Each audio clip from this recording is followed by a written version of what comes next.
O ministro da Justiça, Ricardo Lewandowski, assinou hoje uma portaria do governo federal que estabelece regras mais detalhadas para o uso da força por profissionais da segurança pública. O repórter Afonso Marangoni tem todos os detalhes. Boa noite para você, Afonso. Boa noite, Luciana. Boa noite a todos. Esta medida anunciada pelo ministro Ricardo Lewandowski é para definir, portanto, as regras para abordagens policiais e também o uso desses instrumentos de menor potencial ofensivo.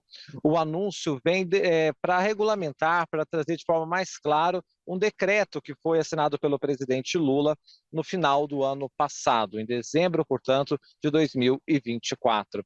O ministro da Justiça e Segurança Pública, Ricardo Lewandowski, salientou que essas medidas são obrigatórias para as organizações que são subordinadas ao governo federal, portanto, Polícia Federal, Polícia Rodoviária Federal e também Polícia Penal Federal, e que não é obrigatório para as forças policiais que estão subordinadas aos estados e nem para as guardas municipais. Agora, se esses entes federativos quiserem recursos do governo federal para programas de segurança pública, terão que aderir de forma automática a essas medidas que, portanto, pretendem dar mais clareza a como será abordagens policiais e também o uso de instrumentos de menor potencial ofensivo. O ministro da Justiça e Segurança Pública, ele deu uma fala aqui com a imprensa para detalhar um pouco essas medidas e ele deu detalhes, né? Por exemplo, um dos pontos aqui é que o recurso da força, por exemplo, usando armas de fogo, só poderá ser feito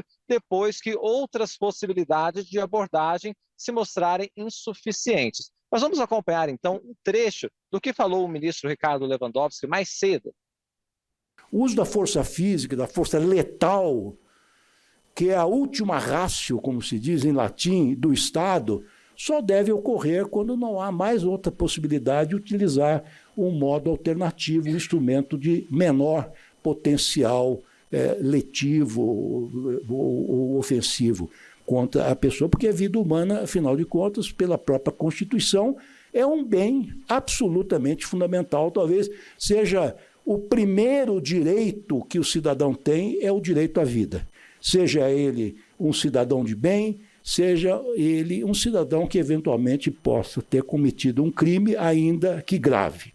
Mas para que não se pense que é algo contra os policiais, é algo a favor dos policiais.